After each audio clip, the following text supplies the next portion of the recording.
穿越到古代没有系统，没有空间，更不是技术流。为了生存，赵小驴本想利用后世带来的麻辣蟹和蒜蓉虾2道菜发家致富，不曾想干了没几天便遭遇了竞争。原来村里的富户赵金见他将收到的虾蟹卖给镇上天香居大酒楼这门生意做得火爆的甚至带动了整个村，于是立马起了心思，偷偷跑到镇上与天香居最大的竞争对手汇燕楼达成了供货合作。你回去放心大胆的收，你收多少我要多少，最好让天香居那边的那个供货商无货可收。嘿嘿，好嘞，有您这句话，您就等我好消息吧。相公，赵金那边压着咱的价收虾蟹，这样下去天香居那边断了货，会不会找别人合作？放心吧，媳妇，我已经托人捎信给岳父岳母大人了，他们那边也会动员村里人收虾蟹，这样他们既能赚些钱，又能保障天香居的供货。哦，那我去帮李婶子他们腌酸菜去。听到赵小驴这话，凤小妹原本担忧的脸色也好转了起来，原来自家男人早有打算了，怪不得眼瞅着一个来卖虾蟹的都没有，他却还有闲情逸致逗孩子玩。媳妇，那边有李婶子张罗，你去了他反而有所顾虑，不好施展拳脚。眼下你有了身孕，更要多注意身子，不要再像以前那么操劳了，这个家有你男人顶着呢。尽管这个男人的话说的有些霸道，可是他的心中却是喜悦的，他喜欢被这个穿越而来的男人霸道的宠着。不过开心归开心，嫁到赵家这些年，凤小妹早养成了闲不住的习惯，如今突然没事可做，她反而有些不适应。小妹，我想让豆豆学识字，这样等他长大了也会像你一样明事理辨是非，而且我那个世界的字跟这里的也不太一样，我们爷俩都拜你为先生可好？凤小妹想不到这个男人竟然主张让豆豆识字，身在古代，这在绝大多数女子心中都是不敢想的奢靡。以后你就是我们的先生了，微服见过先生。豆豆见过先生而另一边，李寡妇一大早就拉着狗蛋娘奔波在山泉村，挨家挨户的敲门。赵小驴以每天30文的价格雇佣他腌制酸菜，招揽村妇，每天30文，村里的壮劳力累死累活一天也就赚这些。这对他一个没房没地还带个娃，每天靠挖野菜过活的寡妇来说，绝对是天大的机遇。所以他甚至比赵小驴这个雇主更积极。柱子娘，小驴真长期大量收青菜，是真的，这种事我怎么好拿来开玩笑？家里的青菜都可以拿去卖，眼下秋收也基本结束了，赶在入冬前还能再种1茬青菜，这样地也不会空闲着。另外他那里还需要人手，你要有时间就去帮工，每天20文。好，我这就去张罗。这小驴真是越来越能耐了，金钩和横行的生意被赵金抢了，立马又找到了腌酸菜的门路。谁说金钩和横行的生意小驴不做了？以赵金那嚣张的德行，哪像个做买卖的料？以后这种事少在背后嚼舌根子。我就随口一提，你这还急眼了。好了，通知的差不多了，咱们该去小驴家腌酸菜了。你这真像个贤内助，啥事都让你干了，小驴是一点都不操心。话说你刚刚跟王氏说的那20文是啥意思？小驴不是说30文吗？你以为我凭啥鸡都没醒就把你喊起来？这是小驴教我的，以后咱俩带着人干活，他按每个人投30文给咱们结算工钱，咱们再以20文的价格结算给其他人，剩下的10文咱俩分。怪不得你一大早像个狗腿子一样的满街跑，原来是这样啊。废话，这样的好处你当不当狗腿子？你瞧不起谁呢？枉我关系跟你这么好，以后再有这种当狗腿的活，记得喊上我。曾掌柜，我给你送货来了，快出来接货。曾掌柜，快点吧，我还要回去收货呢。哎呀，你还有脸来？你将我回燕楼还惨了，你知不知道？曾掌柜，这是怎么了？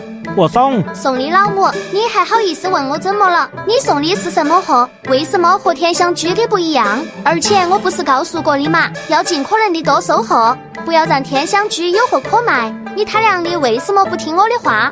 曾掌柜，我送到你这的货和赵小驴供给天香居的是一样的呀，我们都是在村里那条河里面捉的，而且昨天我一直在收货，我敢保证没有一家人去找赵小驴卖过货。喂，没有别家去卖货，那你他娘的告诉我，天香居一天到晚源源不断的香辣海和蒜蓉虾从哪冒出来的？天上掉的马啊？你说两家的货一样，那为什么会燕楼做出来的蒜蓉虾和香辣海里面有泥沙和小石子？特亮的小石子笨了10颗的牙齿，害得老子赔了好大一笔钱。说实话，连郑掌柜自己都很疑惑。同样的金钩和横行，天香居做出来的就麻辣鲜香，自己店里做出来的就又腥又脏。那食客一掰开虾头，里面全是泥沙不说，还泛着一股子腥臭味。结果人家天香居的招牌菜到了他们汇宴楼，不但没招揽到生意，还砸了招牌。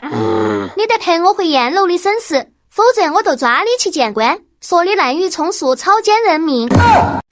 郑掌柜，你是不是搞错了？我就一送货的啊。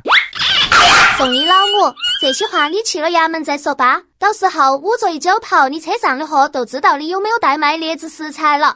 郑掌柜觉得自己很冤枉，本想和天香居打擂台来着，结果还没开始，自己就先凉了。这人该不会是天香居派来的奸细吧？不然干嘛要主动找上门说要卖货给回燕楼？郑掌柜越想越觉得自己掌握了真相，更加坚定了送赵金去衙门的想法。赵金一个山村莽汉，哪经历过这种事？一听去衙门早吓傻了，当下想的是赶紧息事宁人。郑掌柜，我错了，我赔钱，我赔你10两，不，20两银子，你放过我吧。20两怎么够？最少30两。我在店里现在都没人来吃饭了，30两都便宜你了。行，30两就30两。我赔，我现在就回去给你拿钱。人之初，性本善。人之初，性本善。小驴同学，你咋不跟着念？你看豆豆多乖。爹爹不乖。媳妇大人，我错了，我这就念。此时的赵小驴当真是满怀的苦涩，自己就不是搞学问的料。一听这些知乎者也，立马就困意满满。正当他盘算着找个什么理由好开脱呢，院子大门却被人敲响了。媳妇，我去开门。小安，你怎么来了？这位是？姐夫，这是我爹找的陈师傅。我爹还说你这里忙，让我留在你这帮忙。如今不管是山泉村还是凤小妹的娘家桃花村，赵小驴都是被热议的人物。凤小安平时出个门那都是昂首挺胸的，爹娘让自己住姐夫家帮忙，他是打心底乐意的。小东家好，凤老爷子说您要建房子，我这里有几套图纸，你看看选个什么户型。那就有劳陈师傅了。一番商讨，赵小驴选好了户型，6亩的宅基地选择起来就方便了许多。考虑到以后要腌制酸菜收购虾蟹，在选好了户型之后，赵小驴又加盖了几间库房，一通下来算足足需要80两。不过这些钱对目前的赵小驴来说并不算什么。好，既然这样，那我就先回去准备人手和材料，争取早日开工。小安，你还有半年就要科举考试了，来我这里会不会耽误了学业？放心吧，姐夫，我爹说我正好借着这个机会沉淀，有些事太操之过急，反而得不偿失。咱爹虽然这样说，但你也不可倦怠了功课，以后除了帮忙干活，每日都要演习课业。那这日子，这岂不是比在家还要累啊？你可真是我亲姐。少贫嘴，不听话就把你赶回去，看爹不打你板子。相公，我去做饭，你想吃点什么？你做什么我吃什么，只要是你做的我都喜欢吃。不过小安来了，你多做几个硬菜。姐夫，我看是你想吃硬菜吧？你这嘴可真绝了，我姐都被你哄傻了。小驴兄弟，你在家吗？小驴啊，我刚收的虾蟹，汇宴楼不要，你给我收了吧。我也不多要，你就按我的收货价给就行。赵金，你是不是没睡醒？你抢了我收虾蟹的生意，我不说什么，大家做生意各凭本事。但你收了货卖不出去，让我给你兜底，就是你不对了。我是你爹吗？赵小驴实在有些搞不懂，为什么穿越后遇到的反派一个比一个奇葩？这赵金眼红自己收虾蟹赚钱，抢了自己生意不说，自己处理不了回头，还要找自己来给他兜底。这种脑回路真是跟赵家那一窝子有的一拼，搞得好像自己穿越后欠了这个世界所有人一样。小驴啊，抢收虾蟹的生意是我不对，你看我这一车货都收了，你能不能送到天香居去？我保证以后不会再跟你抢这门生意了。赵金在汇宴楼赔了人家30两，他又去了天香居，本想着低价卖给他，结果天香居的掌柜看都不看他一眼，滚出去！没有办法，他只好将货又拉了回来。这批货可花了他近10两银子，要是砸在手里，那他岂不是要赔惨了？天香居不收我的货，还能不收你赵小驴的货？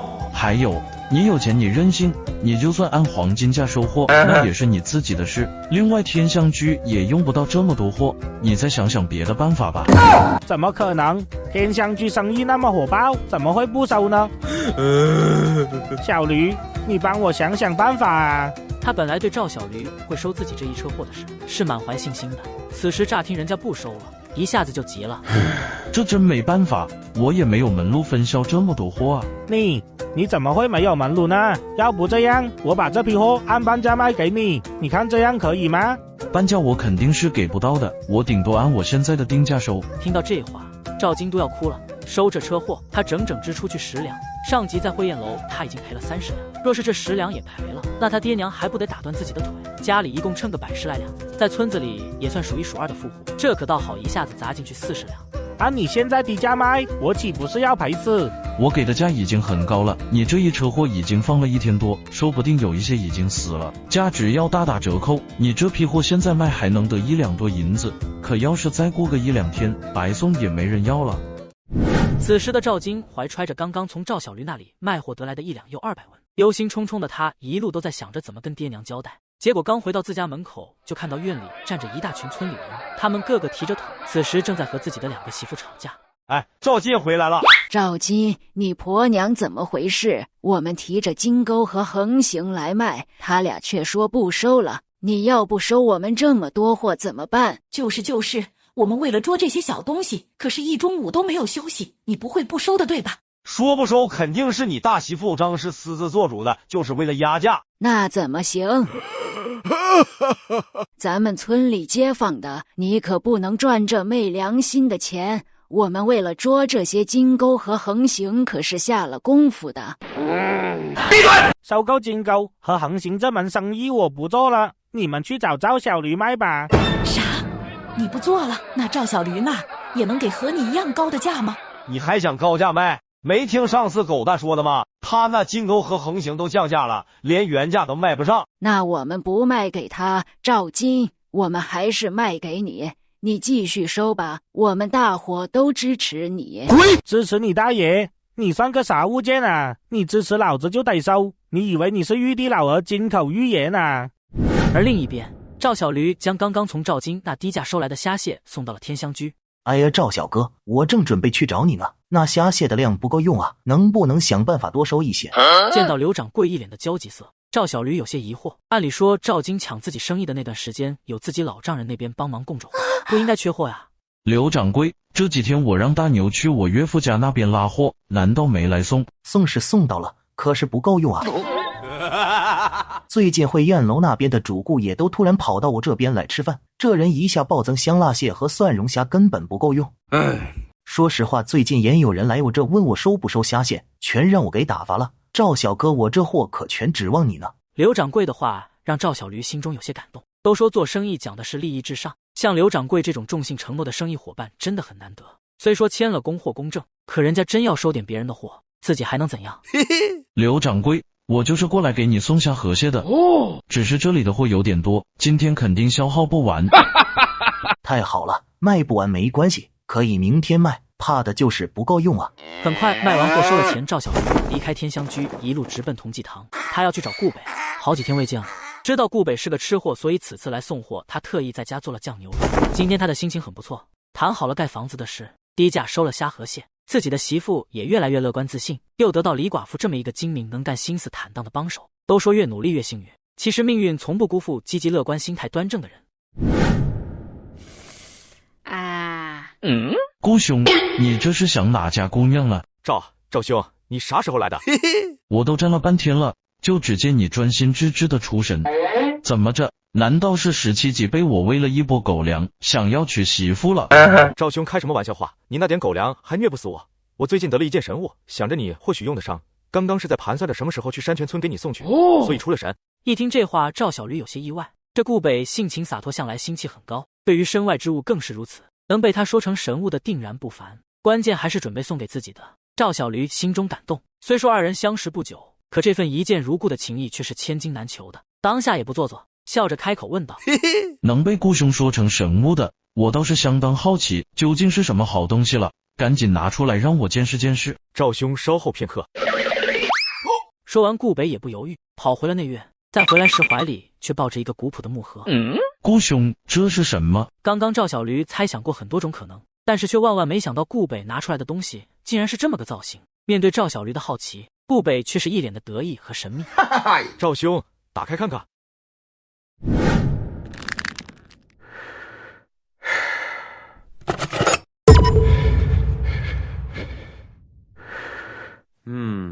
顾兄，此弓不凡，当真如你所言，堪称神物，可有名字？开玩笑，我顾北看上的东西怎能俗了？这张弓乃是我师父早年云游时救过的一位将军所赠，只不过当初这张弓的弓弦已经断了，只剩一张弓胎，后来又给了我，一直扔在角落蒙尘多年。要不是最近偶得一根雄金，我都快忘了这张弓了。正好你平日打猎，索性赠予你了。雄金。听到雄金二字，赵小驴下意识的问道。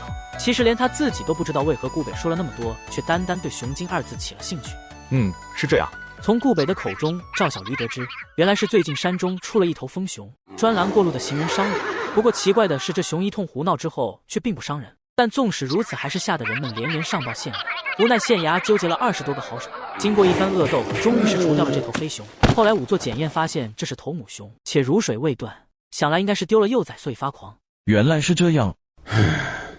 母熊，既如此，那这张弓就叫有熊是吧？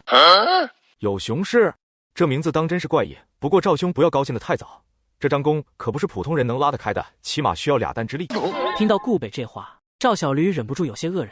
古代1担为120斤，而弓的受力不均，2担的弓要想拉开，绝非单纯的2担之力所能办到。相传吕布辕门射戟开弓有800斤之力，而黄忠用的弓也是2担弓。也就是说，我要能拉开这张弓，起码比得上黄忠之流了。想着，在顾北惊愕的目光中，只见赵小驴双手握弓，隐身发力。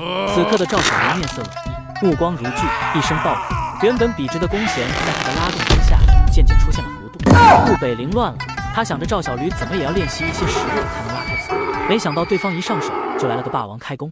我滴个娘嘞，你还真拉开了！初学者能拉开1担已经不错了，能开2担弓的已经算将帅之才了。赵兄未来大有前途啊！二人正说话间，医馆内却跑进来一个人。定睛一看，正是天香居的小二。而他火急火燎冲进医馆，却不为看病救人，而是专程来找赵小驴。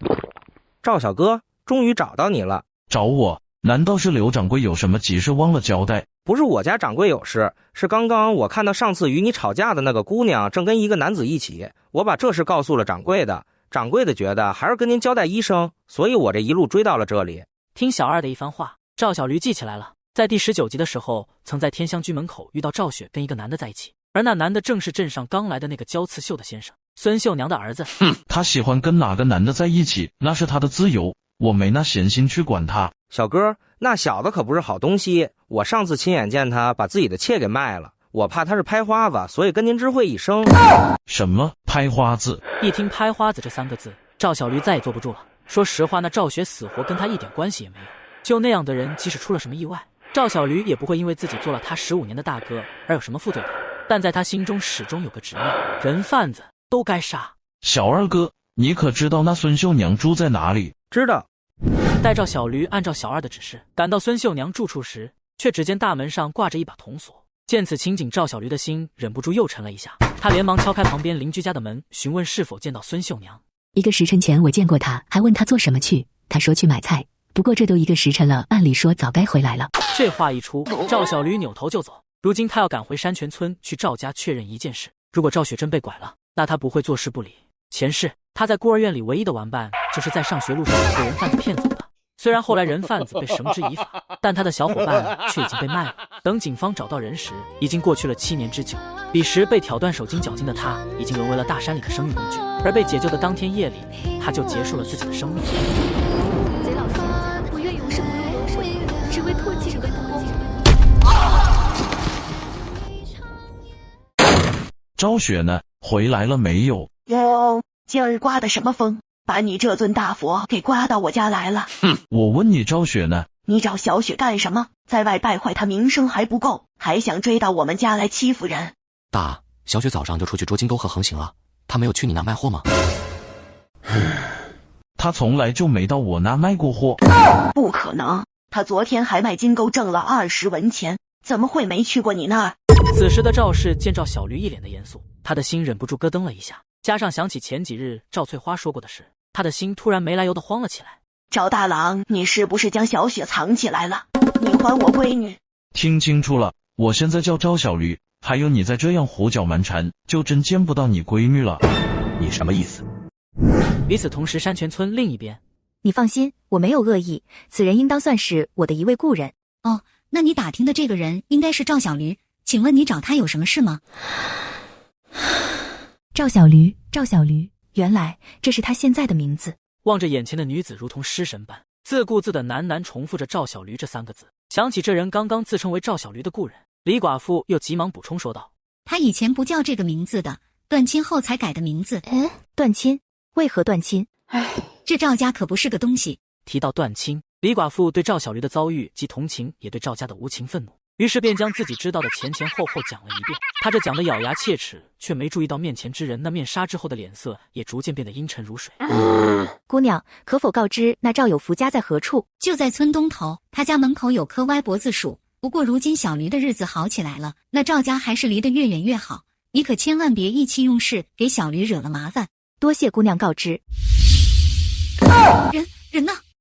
我去那男子家找过，家门紧锁，一家人都已经不见了踪影。我过来就是想问问赵雪在不在家，如今看来她并没有回来。赵氏听罢，一屁股坐在地上嚎啕大哭起来，边哭还边捶自己的胸口。小姐啊，是娘害了你啊，娘怎么就没有信你姑姑的话啊？你女儿丢了，你们不去找，这是准备靠嚎丧把人嚎回来吗？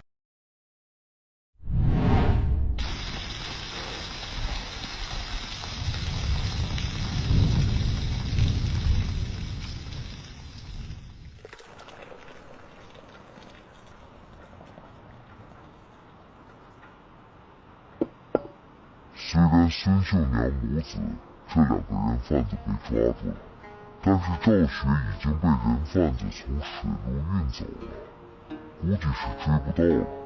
不知赵兄后面作何打算？时也命也，我们都尽力了，救不回来也没办法。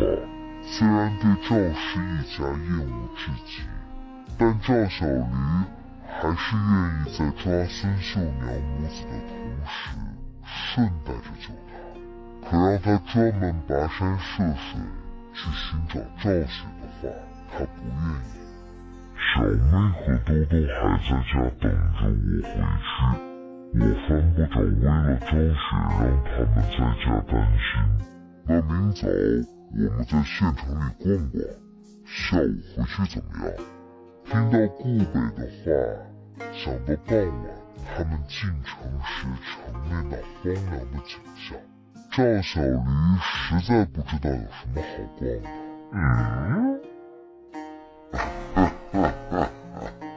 你是不是觉得丰台县又破又穷？难道不是吗？我感觉这里连咱们镇子都不如。其实丰台县还是很热闹的。要不要兄弟我带你去见识见识？看到顾北那贼兮兮的样子，赵小驴哪会不知道他说的是什么地方？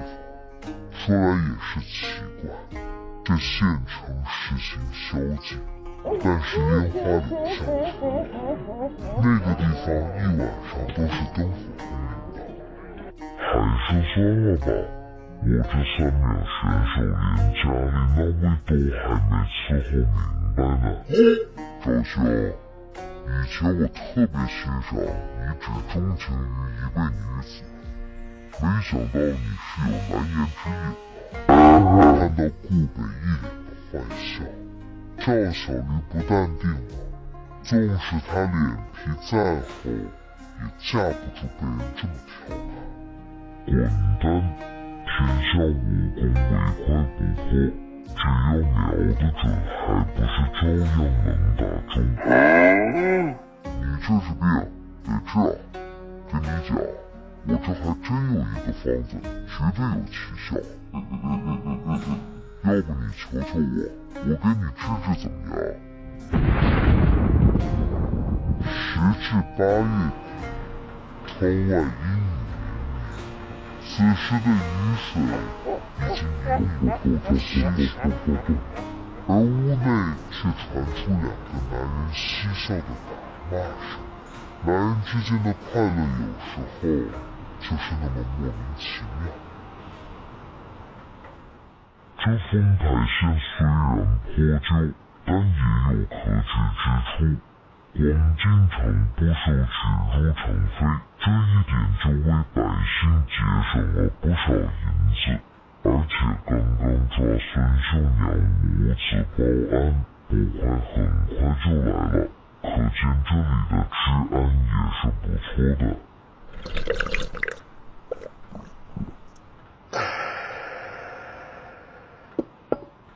新官上任3把火，这些都是新县令高思源上任后改的，你还不知道吧？咱的县令是1个月前才上任的，来这里的第一件事就是整顿治安和乱收费现象。那也是个有本事的，短短1个月的时间，硬是将混乱的丰台县给梳理顺了。只不过这样的人才放在这种又穷又破的边城，着实有些可惜。丰台县是离蛮夷最近的1个县，时刻要警惕北方的蛮族，所以这座城早早就消建了，这方面确实比不上都城。但你要说它是破城穷城，那还真不是。你别看这里的建筑大多都很陈旧，其实县城的人手里还是有一些积蓄的。既然有积蓄，为什么不将房屋修缮一番？我看这有些屋子墙皮都脱落了大半。这就和以前的战争有关了。20-30年前新朝刚立，蛮夷在旁虎视眈眈，经常南下劫掠。那时国朝内部不太稳定，朝廷根本没精力管理边疆，导致蛮夷年年都来丰台县打秋风。此时的顾北一改之前的浪荡模样，如同想起了某些沉重的往事。每当蛮夷来时，百姓就只能弃城而逃，等蛮夷走后再回来。可每次回来，留给大家的都是破败不堪的景象，再精美的房子也被一把火烧成了灰烬。久而久之，人们就不愿花钱修缮房屋了，反正修好了，过不了多久也会被蛮夷破坏。虽然近20年蛮夷没再南下，但这里的百姓还是保留着这一习惯。赵小驴前世看过很多有关的纪录片，知道被外族侵略时最艰难的还是百姓。这里的百姓没有朝廷庇护，不放心将积蓄用在房屋修建上也是可以理解的。要是能一次将这些小妹啊，要不回头跟你男人商量商量，把这李寡妇收了吧。他这守了5年寡了，要我看都要干巴了。回头我弄2包耗子药，把我家男人也闷倒，然后也来你家当老三。你这贼婆子，再胡说，看我不把你这张破嘴缝上！哟，柱子娘，你这还扭捏上了，我就不信你4-5年不碰男人，你心里不痒。再说了，小驴长得人高马大的，肯定很厉害。小妹，我说的没错吧？都说3个女人一台戏，此话果然不假。小屋那3个女人扎成一堆，果然是什么都敢聊。纵使凤小妹身为过来之人，听到狗蛋娘的话，也不禁觉得羞臊。哎，不对呀，小妹前2天你男人不是去县城了吗？这刚回来又跑出去了。是了，今日一早就去镇上天香居了，说是有事找刘掌柜谈。哎，要么说小妹你命好，前些年嫁到赵家遭了那么多罪，如今小驴真是越来越能耐了，你这日子都快要飞起来了。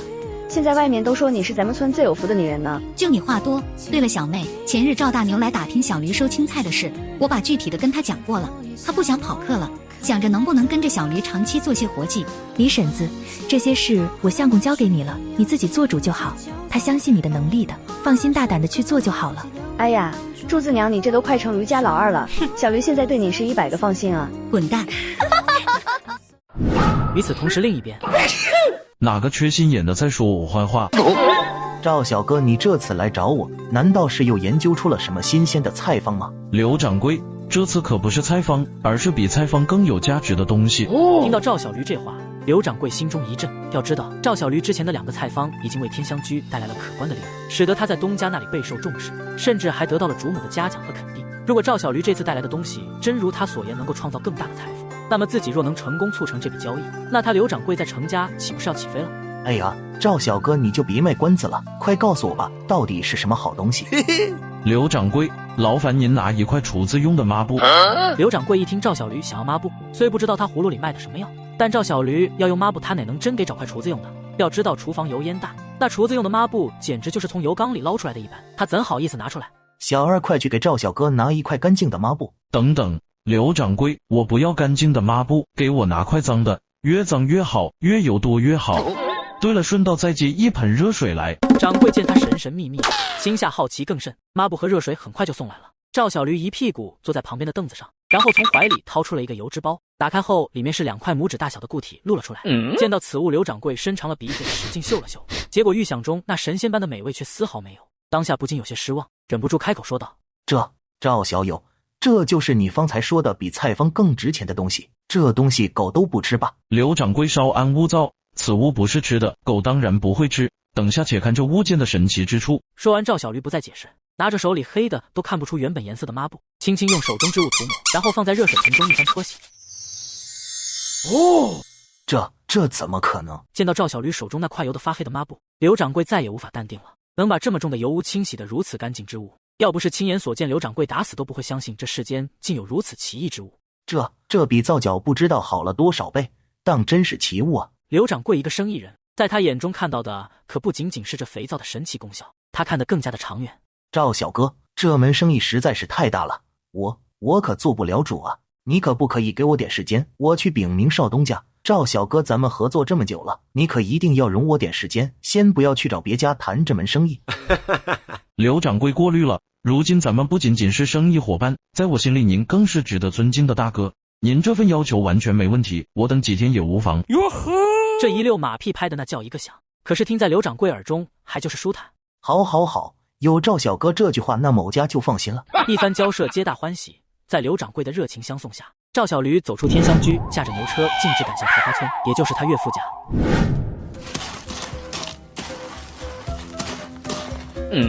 岳父岳母在忙啊，这是准备种新一茬蔬菜吗？小驴来了，大牛这2天在村里收青菜，他让村民趁着时间还来得及再种一茬，等深秋的时候他还来收，刚好地里的菜吃的差不多了。我和小安爹想着翻了再种一茬青菜，到时候多少也是个收成。赵小驴知道赵大牛并没有告诉大家这青菜是自己收的，不然岳父岳母肯定会问自己关于酸菜的事，所幸他也没说这事。现在酸菜还没有卖出去，说出来徒惹2人担心，倒不如等卖酸菜的时候再告诉2人。对了，大牛昨天来收菜，说你急匆匆的去了县城，没发生什么事吧？赵雪被拐了，我去县城抓拍花子去了。赵雪被拐了？就你妹！老赵家的小丫头，这好端端的，那丫头怎么会被拍花子拐走？没听说附近村里来了拍花子的事啊？就是她，前段时间镇上不是来了个绣娘吗？赵雪在绣娘那儿学了几天刺绣，被绣娘和她儿子给拐了。你让小妹看好豆豆，别让她一个人跑出去玩。知道老丈人这是听说赵雪的事，担心豆豆被拍花子拐走，便宽慰道：您放心，豆豆这几天跟着小妹读书呢，没出去玩。豆豆虽然是女孩子，但读书可以明智，女孩子多读点书也是好的。你也要识点字，像你这样天天往镇上跑，不识字总是会吃亏的。小妹读的书多，她教得了豆豆，便能教得了你，你也别不好意思，多跟她认几个字，这对你有好处。岳父说的有理，我这几天都跟着小妹学呢，已经认了不少字。嘴上虽然这么说，可他没说的是，只要自己一跟着凤小妹学识字，就忍不住的瞌睡。要是被自己老丈人知道自己这副求学的德行，还不得气吐血。对了，岳母，这是这2天你收购的金钩和横行卖的钱，一共14两，您收着。你这孩子这是干啥？金钩和横行是帮你收的，哪有我自己收钱的道理？你快收起来吧。岳母，您帮我解决了燃眉之急，我已经很感谢了。这货是您收的，收货的钱也是您出的，真算下来，我才是那个没有收钱的道理的人。这钱你就收着吧。小安也快要下场了，到时候花钱的地方多着呢。两人你推我让的纠结了半天，最终林母还是收下了钱。家里如今掏空了家底，他确实在为儿子明年开春科举的事忧心呢。既然女婿如此坚持，那他也不再推辞。那岳父岳母我就先回去了，家里还有活计需要我回去做。听赵小驴说家中还有活计，凤家二老便也不做挽留。离开桃花村，赵小驴驾着牛车一路回到了山泉村。没想到刚到村口一到，满是幸灾乐祸的声音便传入了他的耳中。捕快都来了，你还不赶快跑，别一进家门就被捕快逮了的好。在古代，捕快找上门就相当于现代的警察上门，普通百姓无缘无故被警察找上门总归不是好事。赵小驴没想到自己都老老实实的穿越了，竟然还被古代的警察找上门了。你说该不会是这阿杂货以前偷鸡摸狗的案子被翻出来了，捕快要抓他去坐牢吧？哼，我听说人一旦被抓入现牢，基本上就没有活着出来的。哎呦，他要是死了，那小妹母女可怎么办哟？这才刚过几天好日子。俗话说好事不出门，坏事传千里。这赵金和赵银的两个媳妇刚嚷嚷了没几句，原本安静的村巷口立马围来了好事的村民，大家你一言我一语，空前的热情高涨。看来不管是现代还是古代，吃瓜群众永远都是无处不在啊。捕快都来了，你还不赶快跑，别一进家门就被捕快逮了的好。循声望去，说话之人正是赵金的媳妇张氏。哼，你们还有闲心管旁人的事，自己家里的事儿解决了吗？前几日赵金抢我虾蟹的生意赔了40两，他爹赵有根没打死他吧？此言一出，伤害不大，但是侮辱性极强。果然，刚刚还幸灾乐祸的三人，立马如同被踩了尾巴一般。赵小驴，我家变成现在这样都是你害的，活该你被捕快抓走。老天真是开了眼，收了你这个祸害。原来前几日赵金趁自己爹娘赵有根夫妇外出，擅自做主想要撬赵小驴的虾蟹生意，没成想到赔进去40两。赵有根夫妇从老丈人家拜寿回来后，一进屋就发现装银子的炕头柜被人撬了锁，他连忙打开柜子一看，发现家里的存款少了一半。待问清缘由后，赵有根夫妇差点一口气绝过去，那可是他们家2代人攒了一辈子才存下的钱。喘匀气的赵有根当场提起门口的铁锹，就要拍死赵金这个败家子。作孽啊！我怎么生了你这么个逆子？当初怎么就没把你滋墙上？看我今天不拍死你这个畜生！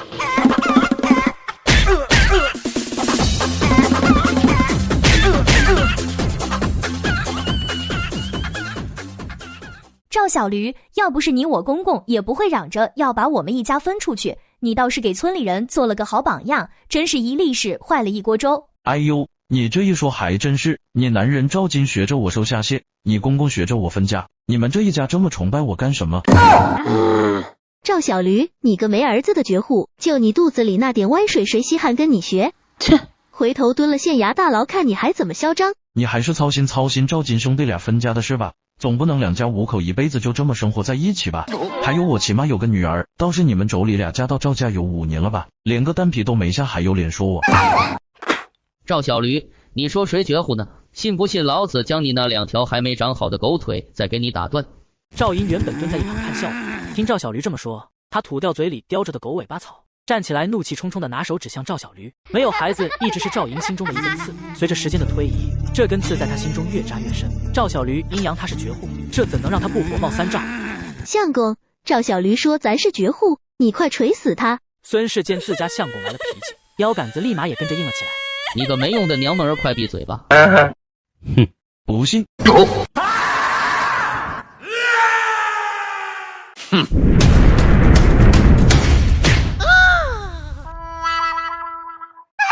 见自家相公在这赵小驴手里连个照面都没打就被揍得惨叫不断，孙氏立马扯着嗓子嚎了起来。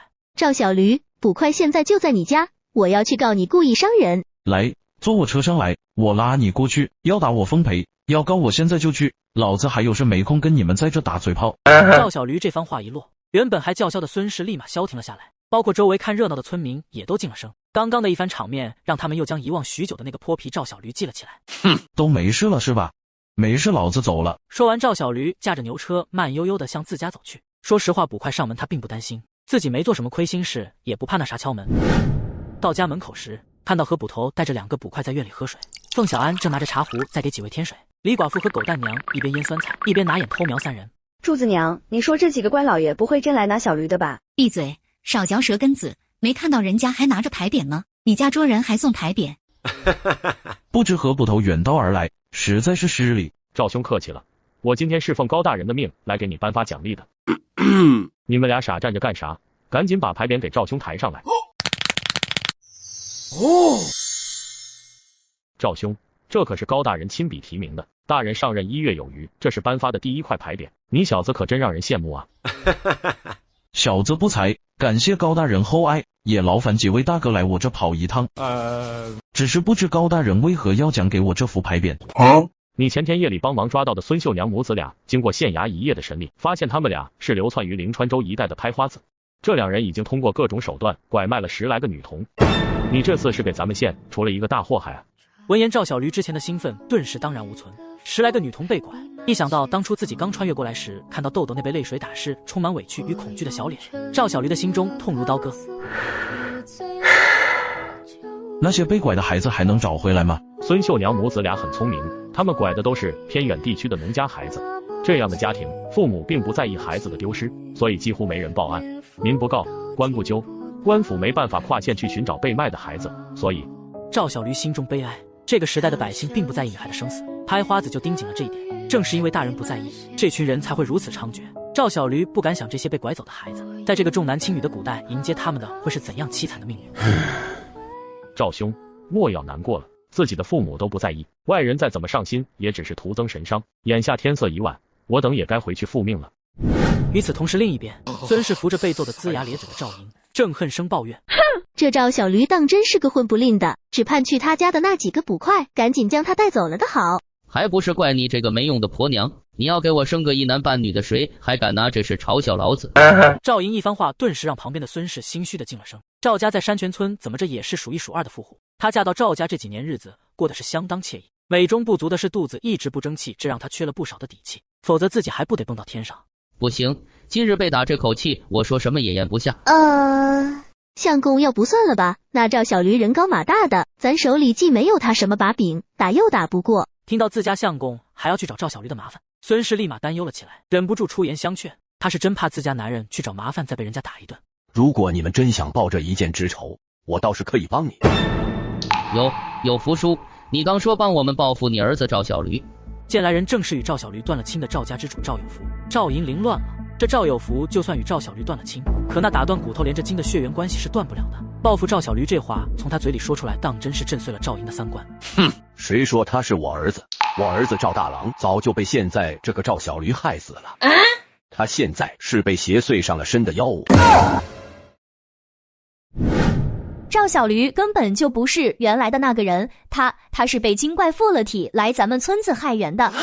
你这么一说，我忽然发现这赵小驴变化确实挺大的。一个人怎么能在这么短的时间里发生如此巨大的变化？该不会真是被精怪附体了吧？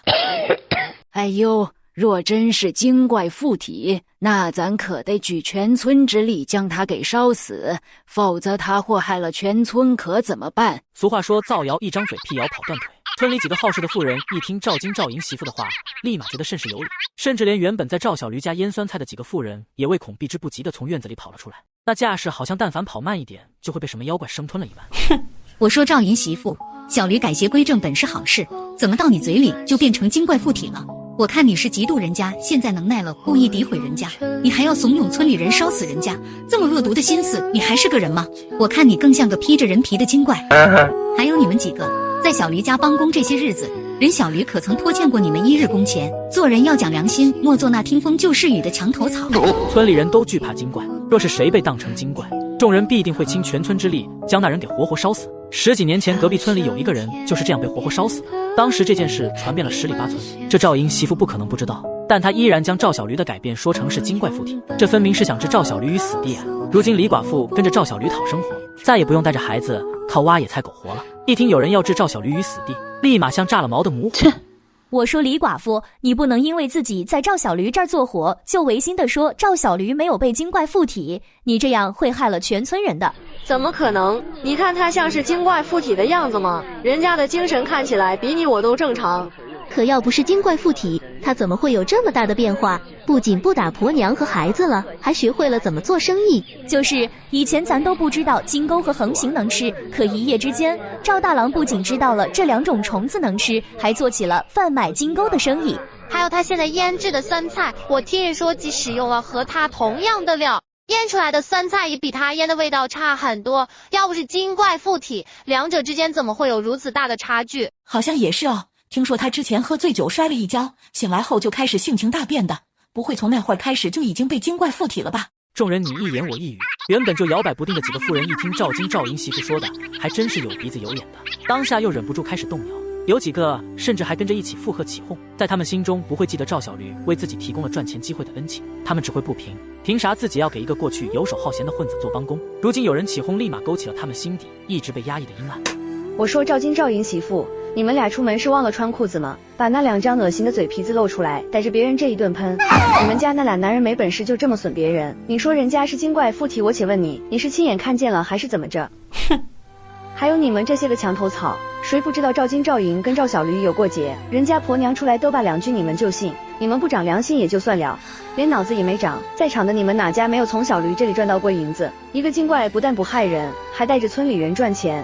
说他被精怪附体了，信这话的人脑子8成是掉粪缸里淹坏了。李寡妇没想到柱子娘平时大大咧咧的，关键时刻这么生猛，说的话更是头头是道。一番说辞下来，周围几个跟着赵小驴做帮工的妇人顿时羞臊的涨红了脸，当下忍不住对狗蛋娘竖了个大拇哥。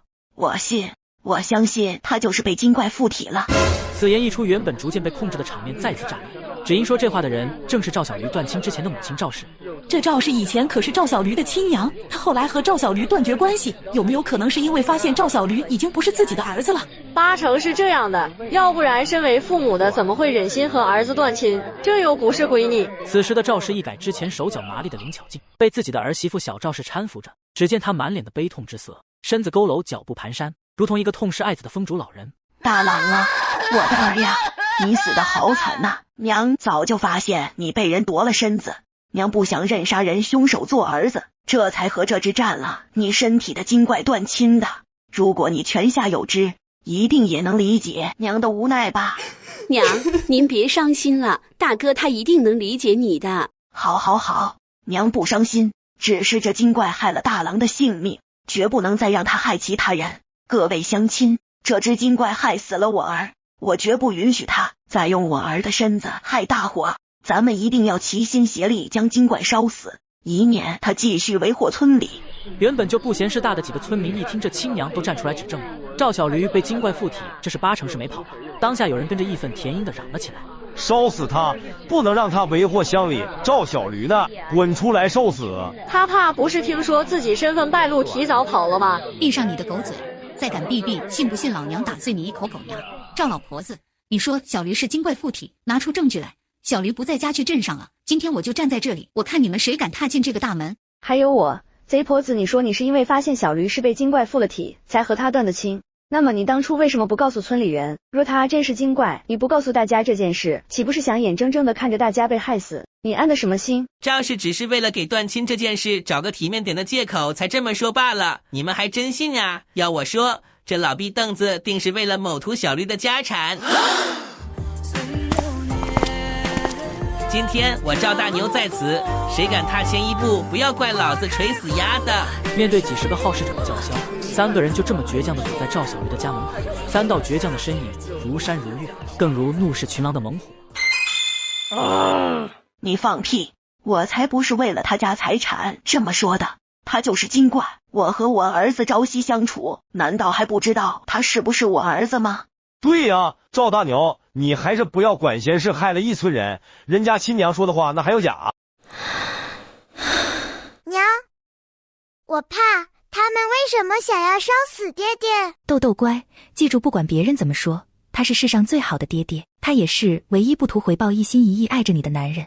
柱子，我出去一下，你带着豆豆好好练字，不要出去。师傅放心，我一定会保护好豆豆的。你以前虽身为我相公的娘亲，但是与他朝夕相处的人是我，最了解他的人也是我。一语出，众人惊。是啊，能与赵小驴朝夕相处的，除了凤小妹还能有谁？赵氏虽与赵小驴生活在同一屋檐下，可要自诩朝夕相处，赵氏的确不配。小驴媳妇，既然你站出来了，那大家伙在这里就要你一句实话，你到底有没有怀疑过你相公被精怪附体？哼，从来没有。对呀，你们眼都不瞎，小妹母女现在的精气神，岂是之前在赵家是能比的？那就是个狼窝。精怪，附到人身上肯定是为了吸食人的精气的。先不说小妹和豆豆，自打小驴分家也有几个月了，村里受小驴恩惠的不少，可有谁被小驴害过？你们不要听这几个人胡说，精怪擅长蛊惑人心，这几个人与那精怪一起待久了，早就被迷惑了心智。大家会一起把那精怪捉住烧了，也免了后顾之忧。那精怪现在不害人，说不定有更大的图谋。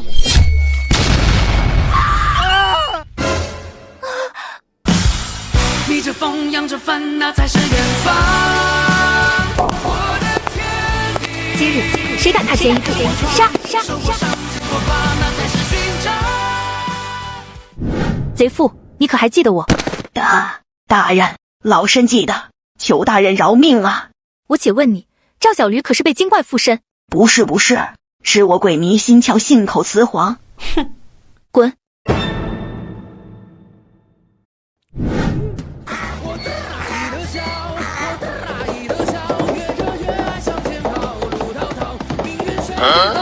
小子，你认识我吗？干啥？你是太阳啊，我凭啥非得认识你？不认识没关系，过几天你就认识我了。咋的？你还想飙起来上天当太阳啊？今天真是长了见识了，我只知道一个女人能生几个孩子，可没听说过一个孩子需要几个女人一起生啊。柱子娘，你说小驴怎么那么多娘啊？滚蛋！刚刚吵架的时候看你脑子还挺灵光的，怎么这会又犯浑？你以为小驴是变形金刚吗？还分车间生产部件组装？哎呀，我只是没想到这小驴还真不是池中之物啊。我说李寡妇，你可得把握好机会。俗话说一人得道鸡犬升天，你以后跟着小驴混好了，我也可以跟着你沾沾光不是？闭嘴！不好好干活，一天天脑子里想什么呢？小驴日后怎么样，那是他自己的造化，做好自己的事，不该想的不要想，不该说的也不要乱嚼舌根子。不知道病从口入，祸从口出吗？请问您是？眼前的女子并没有回应赵小驴刚刚的问题，她只是怔怔地凝视着赵小驴。虽然隔着面纱，可赵小驴依然能够从她的身上感受到浓浓的思念和悲戚。虽说自己是穿越而来，可即便是在后世，她也是个孤儿。母亲这个词于她而言，既陌生又渴望。孩子，我是你的姨母王于熙，这些年来我一直在寻找你们母子，苍天有眼，终于让我寻得你。只是你娘她这么多年了，却始终杳无音讯。姨母，根据眼前这个女人的话，赵小驴得知20年前自己的母亲带着小妹王于熙共赴疆场去寻找廖侯爷，只是没想到途径丰台县遭人设计被困。随着一次次的拼杀廖夫人的随身亲卫越来越少，无奈临盆之际，他只得嘱托自己的妹妹王于熙杀出重围寻求救援。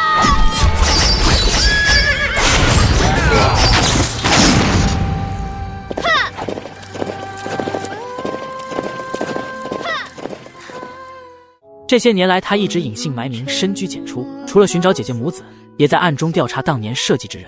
娘，这个漂亮奶奶是谁啊？豆豆扬着小脸，一脸疑惑的问题，并没有得到回应。此时的凤小妹正自满心的忧虑，除了程子昂，如今连赵小驴母亲的娘家人都找来了。她不知道，如果自己这个穿越来的相公真认祖归宗，那么以他届时显赫的身份地位，自己和豆豆该何去何从？漂亮奶奶，你是谁啊？没有得到凤小妹的回应，索性豆豆自己问了出来。如今的小丫头比之前在赵家时胆子大了许多，一个女孩子有父亲的宠爱，总是会更容易建立自信。乖，我知道你叫豆豆是吧？真是个漂亮的好孩子，我是你的姨奶奶。姨奶奶好，你怎么知道我叫豆豆？以前爹爹还很坏的时候给我取的名字，说是吃饭睡觉打豆豆。望着提到自己名字就委屈巴巴的小丫头，她绷不住了。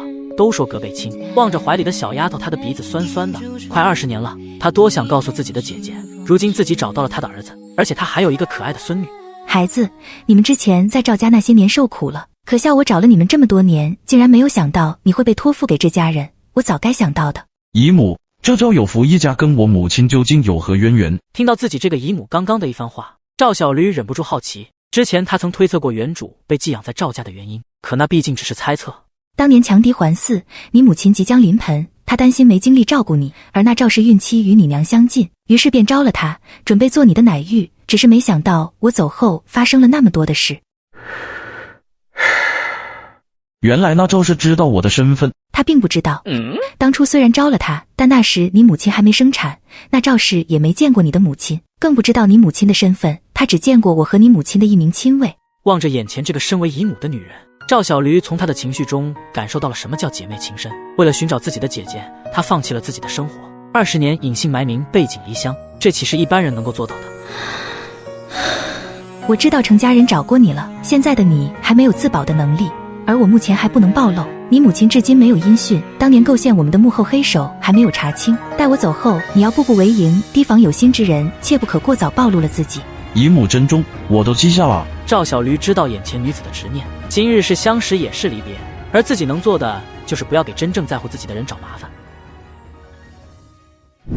李婶子，狗蛋娘，今日之事小妹都与我讲过了，谢谢。说实话，他没有想到自己今日去了镇上一趟，家中竟然发生了这么大的事。他深知在古代这种程度的造谣真的会害死人，而李寡妇与狗蛋娘还有赵大牛面对半个村子人的叫嚣，却依然坚定地站在自己这一边。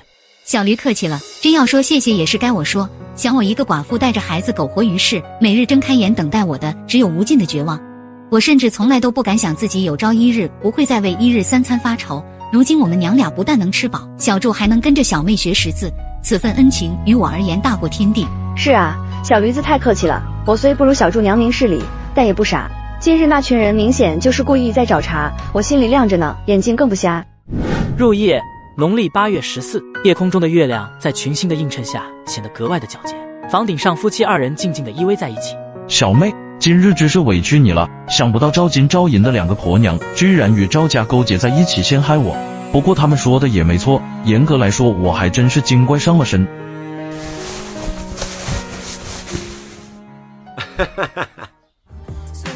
头顶星月辉映，秋天的夜晚带着些许的凉意。然而2个紧紧依偎在一起的人儿却丝毫不觉得寒冷。自穿越而来，随着日子一天天度过，2颗心越靠越近。正如此时2具紧紧依偎在一起的身体，2颗心有力地跳动着，溅起爱的浪花流遍全身，也温暖着彼此。相公，你觉得李婶子怎么样？啥意思？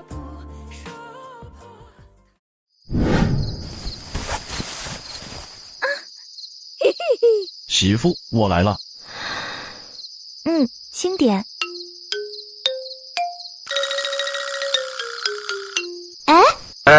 结束了。相公，李婶子的事作何打算呢？我都这样了，你还要在我心口扎刀子？明日我要去镇上找顾北要房子。小点声，豆豆正睡着呢。朝阳初上，晨光带着淡淡的和煦刺穿了秋夜留下的些许凉意。赵小驴连早饭都没来得及吃，便心急火燎地驾着牛车向镇上赶去。昨夜他突然悟了，看来光枪法好也不行啊。赵兄，那几副药一定要按时服用。小点声，你是生怕别人不知道吗？对了，过几日我新房建成，到时候记得来，我给你做螺蛳粉。又有好吃的了。好，我到时候一定去。那螺蛳粉味道如何？妙不可言。我走了。离开同济堂，赵小驴买了些肉食，便赶往赵翠花家。在赵家生活了19年，这个姑姑没少照顾自己。要说赵家这样一家子奇葩，能出赵翠花这么一个有人情味的，当真是不易。大郎来了。我们家都被你害惨了，你还来干什么？是来看我们饿死了没有吗？闭嘴，怎么跟你表哥说话呢？姑父，家里发生什么事了？自己这姑父刘大生是个木匠，为人厚道，对原主也还不错，而且以往那些年能允许自己的婆娘赵翠花那般接济赵家，便能看出刘大生是个不错的人。可就这样一个人，今日却突然对赵小驴不冷不热的，要说没发生什么事，打死他都不信。你还好意思问怎么了？要不是你告诉舅舅舅母，说小雪被孙秀娘和她儿子拐走了，他们怎么会到我家来闹，还将我们家的钱都抢走了？姑姑，赵家找上门了。这件事怪我，要不是我当初将小雪接到家里来学刺绣，也不会有现在这些事。你也是出于好心，谁会想到小雪这丫头小年纪却有那心思呢？你也别自责了，钱没了咱再慢慢挣，欠的外债咱也可以慢慢还，只要咱一家好好的，没有过不去的坎。见到赵翠花开始自责，刘大生并没有将怒火加到这个女人身上，反而出言安慰。仅从这一点便可看出赵大生对赵翠花是极好的。嫂嫂都带着小挠挠回娘家不回来了，咱家还能好好的吗？姑姑，赵家到底做了啥？前段时间你告诉我小雪的事后，我去提醒大嫂看好小雪，不要让她出去，以免被别人给骗了。结果小雪非说她只是捉了金钩去你那儿卖，没去镇上。大嫂信以为真，明里暗里的讽刺我是不想让小雪在家常住，所以才将她送回去的，还说我心黑，故意坏侄女的名声。我当时心里不舒服，便没再说什么就离开了。谁知仅仅过了2天，小雪就被拐了。刚开始大家都只知道镇上出了拍花子，却不知道谁家的孩子被拐走了。可随着县太爷给你颁发了牌匾，这事儿在全镇传开，你帮县衙抓住了孙秀娘和马良这对拍花子的事儿，传得人尽皆知。大嫂知道小雪是被孙秀娘拐走的之后，就立马带着大哥和二郎来了。他非说是我害了小雪，要不是我将小雪接到镇上来，他也不会和马良认识，那就不会被拐走。大嫂非要让我将小雪赔给他，不赔就要去县衙告我和拍花子勾结，拐走了他女儿。哼，这种事那赵氏能干得出来？可你是赵有福的亲妹妹，难道他婆娘这么欺负你，他就没说什么？大哥他说我这个做姑姑的不称职，要是我在小雪学刺绣的那段时间多留意一下她就不会和马良交往过深，那也就不会被他拐跑了。赵有福真不是个东西，翠花是为了让小雪有个傍身的手艺，才将人接过来学刺绣的。那段时间，翠花可是尽心尽力的在照顾小雪，可她却怪翠花没有看好她闺女。这家人全都是狼心狗肺的东西。赵雪都已经被拐走了，你去哪赔个人给她？我当时也是这么说的，可大嫂非要让我赔人，赔不了人就赔钱。她当时就躺在我们家大门口哭闹撒泼，我被她纠缠的脑壳疼，便问她要多少钱。她说小雪已经是个大姑娘了，再过1-2年就能说清了。小雪长得好看，彩礼要个50两不在话下，让我给她赔50两。50两？就赵雪那长相，跟她娘一样的尖酸相，狗都不想看她第2眼。别说50两，5两别人都嫌多，她是怎么好意思开口要50两的？这简直就是明抢！姑姑，难道你真给了？我家哪有这么多呀？你姑父和小婿干了这么多年的木匠，也才堪堪攒下了30几两。大嫂见我拿不出钱来，就要去县衙告我，你姑父怕我被衙门的人带走，便咬牙答应了下来。家里的钱不够，你姑父就将刚进的一批木材卖了，不够的部分又找人借了些。家里的积蓄是你姑父和小婿2人攒下来的，如今不仅全赔出去了，还欠了一笔外债。小婿媳妇自然是不愿意的，一气之下抱着挠挠回娘家了。赵翠花嫁给刘大生后生了2个儿子，大儿子刘旭，小儿子刘俊。听完刚刚一番话，赵小驴忍不住暗自叹息，他这个便宜姑姑和姑父的性子实在是太软了，这才让赵氏给欺负成了这样。但他也能理解刘大生，赵翠花即使被带去县衙，最终也不会有事。可这是古代，女人一旦被抓进大牢，不管有没有事，名声都会坏掉。而赵氏以拍花子帮凶这条罪名状告赵翠花，不管他是不是真的帮凶，县衙都会先将人带去大牢关着。而赵氏肯定是知道刘大生不会让赵翠花去衙门，所以才敢张口要那么多钱。姑姑，这是50两，你拿着。如果小旭这次依然没能接回挠挠，你就让他拿着钱再跑一趟，就说家里现在有钱了，让他回来。不行，我哪能要你的钱？不成。大郎，没有让你出钱的道理，收起来吧。大郎哥哥，你真愿意把这50两给我们家？姑姑、姑父，这钱我不是白给你们的，我想和姑父合伙做家具的生意，这是入股的份子钱。大郎，我这生意赚不了多少钱，你这50两银子投进来，可能会血本无归，这样你也愿意吗？姑父，我手里有几套家具的设计图，等我明天来天香居送货的时候带给你，你照着图纸做，肯定会有不少人来买的。刘大生本是个老实人，收益虽不错，可也没什么脑子。听赵小驴这么说，便也没再拒绝。好了，没什么事，那我便回去了。对了，姑姑、姑父，你们明天哪也别去，就在家等我。等我来了，咱一起去趟县衙。去县衙干什么？当然是去状告赵家人敲诈勒索。那50两银子怎么着也得要回来。不行啊，大郎，要是告到县衙，那大哥大嫂他们……姑姑，你现在还在为那家人着想，可是你叫大哥大嫂的那家人有把你当成他们的亲人吗？大郎，还是算了吧。若赵有福夫妻俩反过来状告你姑姑，那……姑父放心，那县令本就清廉，这次他一定会为姑姑做主的。而且他能大老远的派人给我送牌匾，就说明他对我有些想法。你说县令大老爷对你有想法？相公，吃了顾北大夫的药，你的身子是不是就好了？小驴咋了？跟你有啥关系？干活去。那个媳妇，跟你说个事，我明日要去一趟县城衙门状告赵氏一家。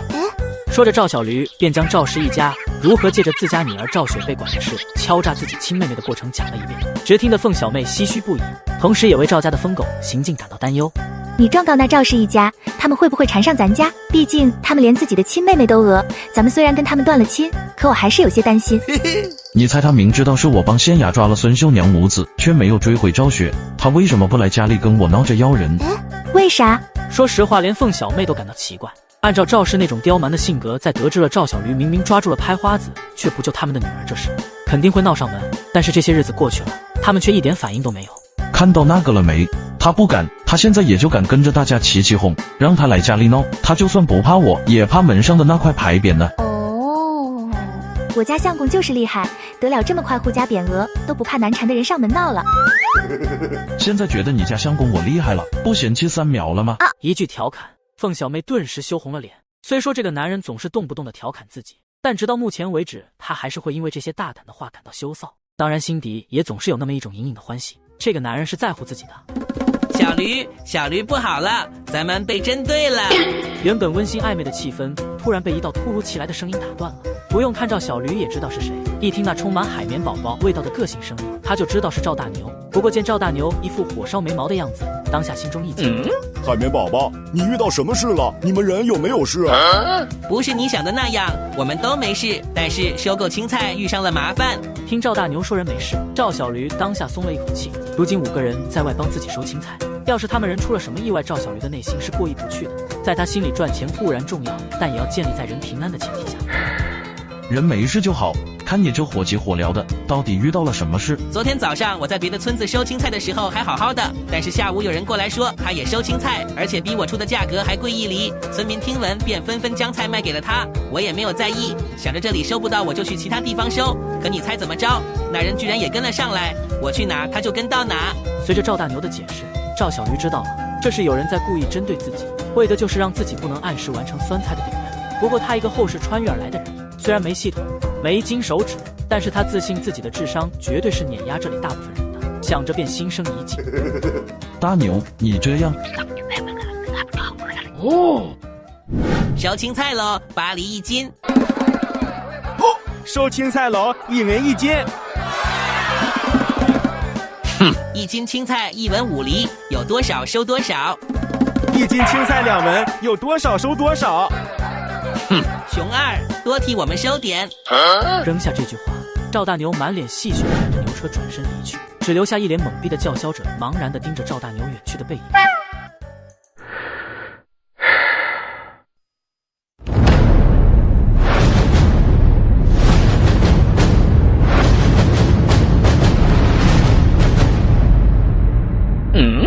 赵兄，你怎么来了？这是遇到什么事了？何大哥好，我是来鸣冤的，只不过此次来的匆忙，还没来得及写状纸。写什么状纸？来，我带你去见高大人，有什么冤情一并与大人讲了便是。见此一幕，跟在身后的刘大生与赵翠花忍不住感叹，如今自己这侄子改邪归正后，当真是越来越了不得。如今连衙门都有相熟之人，而且看对方态度还很尊重赵小驴，当下心中胆气也跟着壮了不少。2人跟着赵小驴径直进了大堂。草民有冤要伸，还请大人为草民等人做主。他喊完之后，久久不见上方的人说话。赵小驴心下奇怪，便抬起眼皮，偷偷朝上望去，见县令正双眼一眨也不眨地盯着他。完犊子了！上次程子昂说过，这高县令是侯夫人的娘家人。上次抓孙秀娘母子天黑，他没仔细看我的相貌，如今青天白日的这货，估计是认出我来了。大人，堂下有人申冤。那个堂下之人有何冤情？像，太像了，简直是一个模子抠出来的。20年了，整整找了20年了。堂上高思源激动的手都忍不住颤抖，堂下赵小驴唧唧歪歪将赵氏一家的行径说了一遍。至于高思远听进去多少，恐怕只有他自己知道。直到赵小驴说完，众人等了半天，高思远才反应过来。旁边何捕头一脸的懵逼，今天高大人是怎么了？从始至终都在出神。好，何捕头，你带人去将那一家贼人抓来。那个大人，您不审一审吗？审什么？他刚刚不是说得很清楚了吗？我尼玛，这也行？好了，如今天色已晚，待捕头将人抓来也是深夜了。你2人明日午时再来，若你们所言为真，本官自会为你们做主。对了，你留下，我还有一些有关本案的细节要问你。至于你的那个姑姑和姑父，现在可以走了。妈蛋的，古代当官的这么牛皮吗？可以随便扣人？你特么确定你要问我关于本案的细节吗？那个大人，我们从桃花镇来，还没有找到落脚的地方，可否允许草民先找个地方将姑姑姑父安顿下来？怀东，你带他们去找个地方住下，切记不可鲁莽，规格要高。你今年多大了？快20了。好，时间对上了。你家中还有什么人？父母是否健在？现在家里只有媳妇和孩子，不过2个月前我有父母弟妹，还有一个双生弟弟，我是双生的。不可能，你唬老子！情急之下，高思远直接爆了粗口，各种因素条件全部吻合，只有他这个山前村赵氏长子的身份对不上。高思远身为县令，学富五车，他自然有自己的判断。不过见赵小驴坚持，他也没有再说什么。高家人找了20年都等了他，又怎会在乎剩下的这点时间？本官知道了，你先回去吧。草民告退。小子，你肯定就是我表弟来人。大人，你去查一件事，